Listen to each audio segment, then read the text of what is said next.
राधे राधे। हरे Krishna friends, इस video में आप मोक्षदा एकादशी की व्रत कथा पुस्तक सहित पढ़ एवं सुन सकते हैं। इससे आपको अधिक लाभ होंगे। यदि आपको व्रत की पुस्तक नहीं मिल रही है तो यह कथा सुनने मात्र से ही बहुत से लाभ प्राप्त होते हैं। यह कथा बहुत ही ज़्यादा फलदायी है। तो यदि आप किसी कारणवश व्रत नहीं रख सकते तो आप इस कथा को पढ़ भी सकते हैं अथवा सुन भी सकते हैं। मोक्षदा एकादशी की कथा व्रत सहित पुस्तक मार्गशीर्ष शुक्ल पक्ष की मोक्षदा एकादशी है, जिसका महत्व आपके सामने मैं बताने जा रही हूँ। सबसे पहले जानते हैं कि मोक्ष एकादशी है कब। इस एकादशी की तिथि की शुरुआत 30 नवंबर रात को 9:30 बजे से होगी, यानी कि रविवार को, और अगले दिन सोमवार को शाम को 7:01 पर इसकी समाप्ति होगी। अब जानते हैं मोक्षदा एकादशी का महत्व। इस दिन भगवान श्री कृष्ण ने कुरुक्षेत्र की पावन भूमि पर अर्जुन जी को भागवत गीता का विशेष ज्ञान दिया था। यह एकादशी वैष्णव भक्तों के लिए सबसे बड़ा पर्व माना जाता है। मान्यता है कि इस दिन बैकुंठ के स्वर्ण द्वार खुलते हैं और यह व्रत रखने वाला स्वयं भगवान विष्णु के लोक में जाने का अधिकारी बन जाता है। तो फ्रेंड्स, इस बार एकादशी का व्रत 1 दिसंबर यानी कि सोमवार के दिन रखा जाएगा और दशमी तिथि 31 नवंबर से शुरू होगी और द्वादशी इसके बाद होगी, यानी कि मंगलवार को। तो रविवार से ये तिथि स्टार्ट हो रही है और सोमवार को इसका व्रत रखा जाएगा, यानी कि 1 दिसंबर को। भगवान श्री कृष्ण ने कुरुक्षेत्र में इसी दिन पर अर्जुन जी को भागवत गीता का उपदेश दिया था, इसीलिए इसी दिन पर गीता जयंती भी मनाई जाती है। मोक्षदा एकादशी का मतलब है मोक्ष प्रदान करने वाली। इसके नाम से ही हमें ये पता चल जाता है। तो इसका बहुत सारे महत्वपूर्ण फल मिलते हैं। यह मोक्ष प्रदान करती है, हमारे पितरों को भी मोक्ष देती है और हमें इसके फल स्वरूप पापों से मुक्ति मिलती है।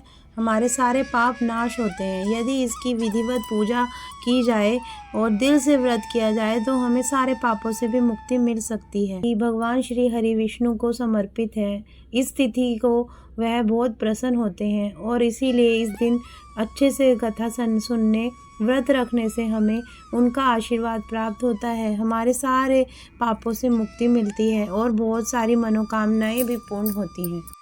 अगर किसी कारणवश आप मोक्षदा एकादशी का व्रत ना कर पाए तो भी इस दिन यह कथा सुनने से ही सारे फलों की प्राप्ति होती है और श्री हरि विष्णु की असीम कृपा प्राप्त होती है। तो आइए हम मोक्षदा एकादशी की व्रत कथा सुनते हैं। बोलो बाके बिहारी लाल की जय। एक बार द्वापर युग में भगवान श्री कृष्ण पांडुपुत्र युधिष्ठिर को वर्ष भर में आने वाली सारी एकादशियों का वर्णन कर रहे थे। तभी युधिष्ठिर जी के पूछने पर वे सारी कथाएं कहते हैं। एकादशी महात्म्य। एकादशी महात्म्य। एक समय नैमी शारण्य में पुराणों की कथाओं को सुनने के ध्येय से एकत्रित हुए 88,000 ऋषियों ने सूत जी से प्रश्न किया कि महाराज, आने वाले कलयुग में प्राणियों का उद्धार कैसे होगा। ऋषियों के इस प्रश्न का उत्तर देने के लिए वेद व्यास जी के शिष्य श्री सूत जी, जो सब पुराणों की कथाओं को अपने गुरु की कृपा से भली भांति जानते थे, कहने लगे, हे ऋषियों, एक वर्ष में 12 महीनों की 24 अथवा जिस वर्ष में अधिक मास होता है उसकी 2 इस प्रकार कुल 26 एकादशियां होती हैं, जिनके नाम मैं तुम्हें कहता हूँ। इनके उच्चारण मात्र से ही बहुत से पाप नष्ट हो जाते हैं। आप ध्यान पूर्वक सुनिए।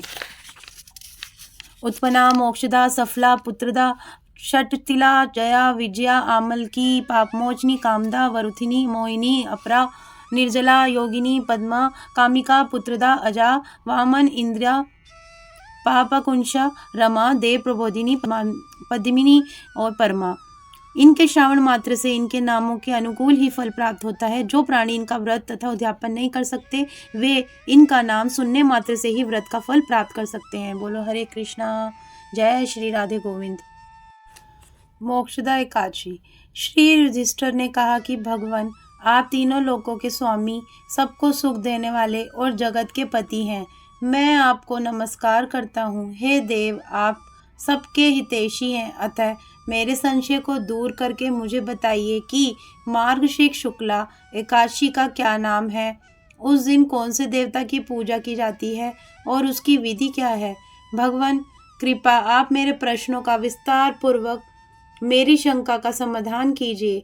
यह सुनकर भक्त वत्सल श्री कृष्णा जी कहने लगे, तुमने बहुत ही उत्तम प्रश्न किया है। इसके सुनने से तुम्हारा यश संसार में फैलेगा। सो आप सुनो। मार्गशीर्ष शुक्ला एकादशी का नाम मोक्षदा है। उस दिन दामोदर भगवान की धूप, दीप, नैवेद्य आदि से भक्ति पूर्वक पूजा करनी चाहिए। अब इस विषय में एक पुराणों की कथा तुम से कहता हूँ।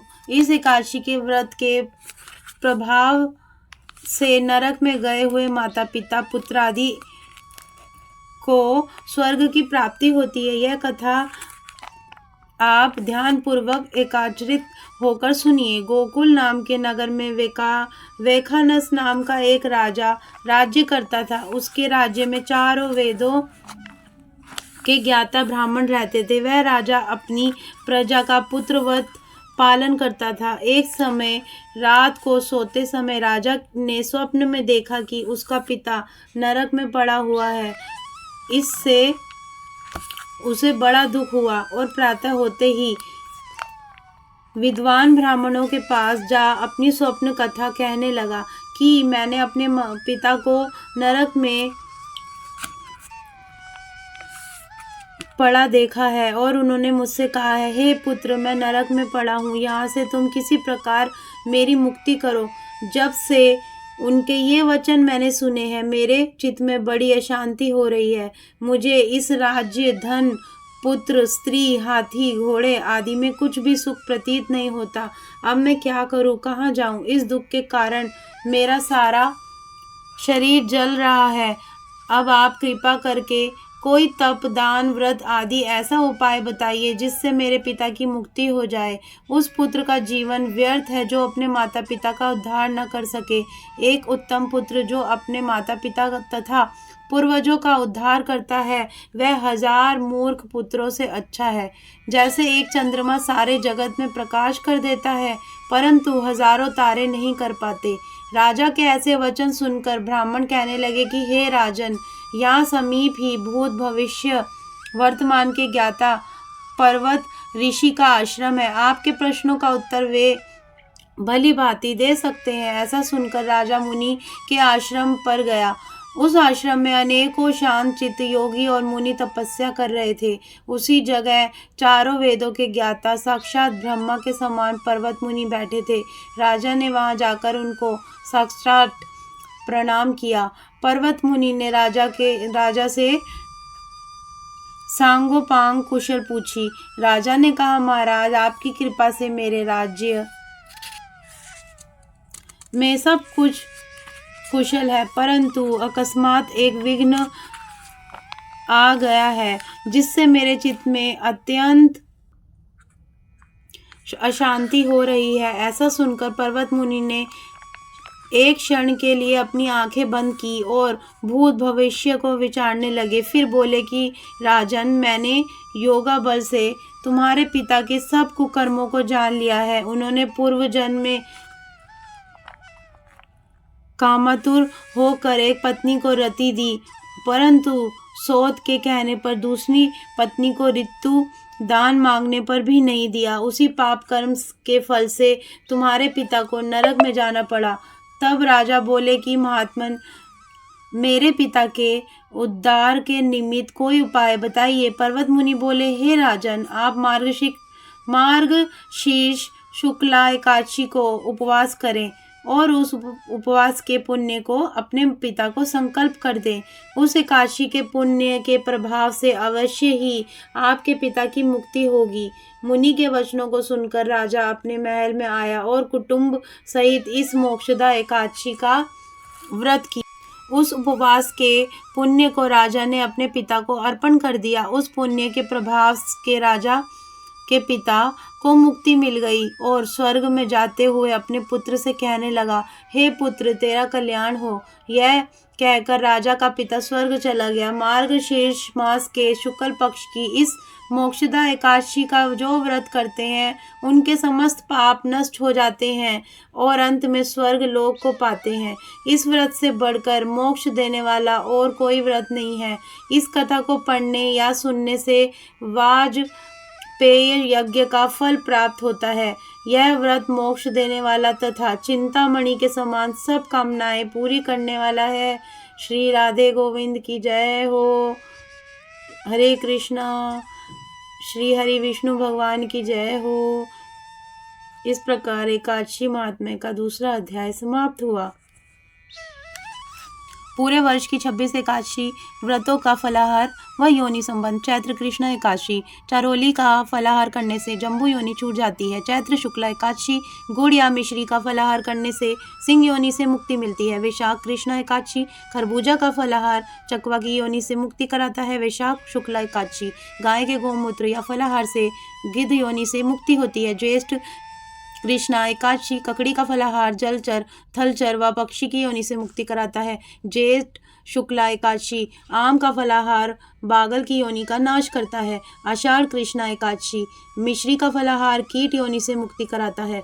आषाढ़ शुक्ला एकादशी मुनक्का के फलाहार से सूर्य योनि से मुक्ति होती है। श्रावण कृष्णा एकादशी शक्कर दूध का फलाहार सर्प योनि से मुक्ति दिलाता है। श्रावण शुक्ला एकादशी सिंघाड़ा के फलाहार से अजगर योनि से मुक्ति मिलती है। भाद्रपद कृष्णा एकादशी को छिबारा का फलाहार गधा की योनि से मुक्ति दिलाता है। भाद्रपद शुक्ला एकादशी बालम ककड़ी का फलाहार गुगा योनि से मुक्ति दिलाता है। अश्विन कृष्णा एकादशी गोंद का फलाहार स्त्री योनि से मुक्तिप्रद होता है। अश्विन शुक्ला एकादशी काचरी का फलाहार उल्लू व बिलाव योनि से मुक्ति कराता है।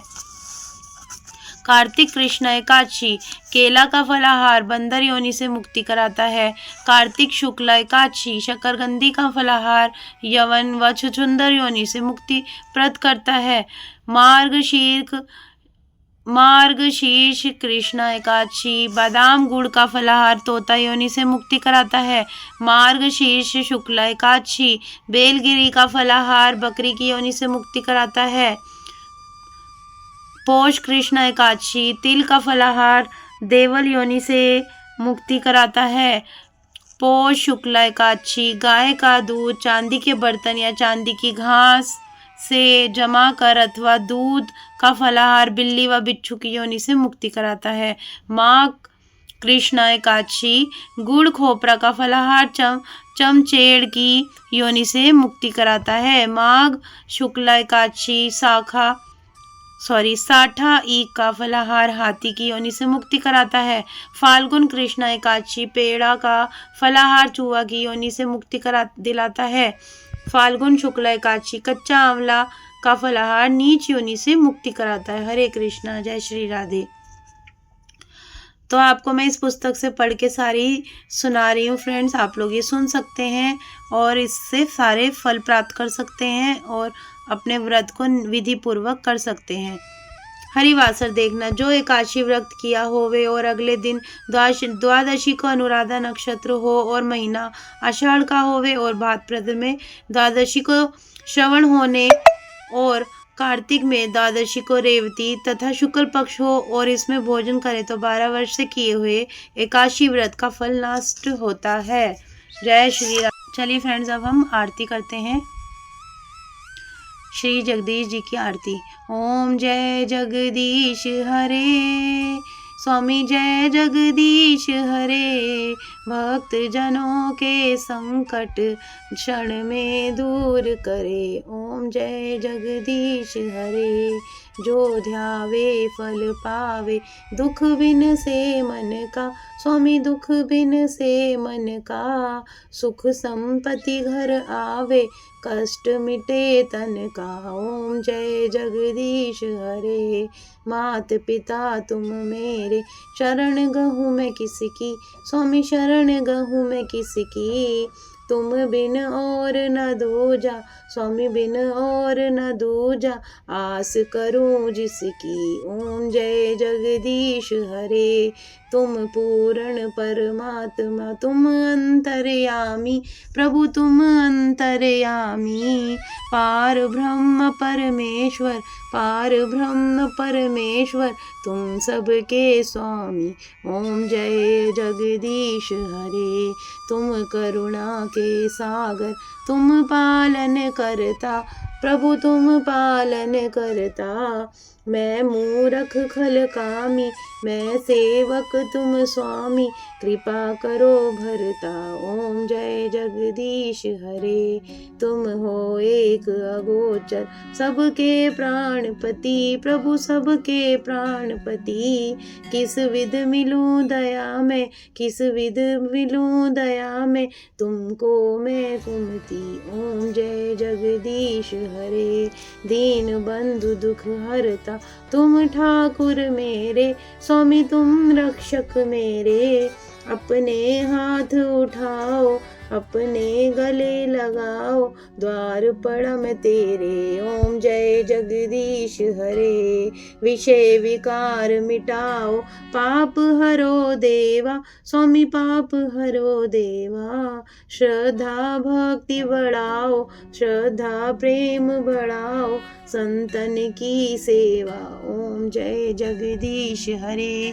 जगदीश भगवान की जय। हरि हर देवता की जय हो। राधे गोविंद। जय श्री कृष्ण। बाकी बिहारी लाल की जय। मेरे श्री विष्णु भगवान की जय। माँ लक्ष्मी की जय हो। सारे देवी देवताओं की जय।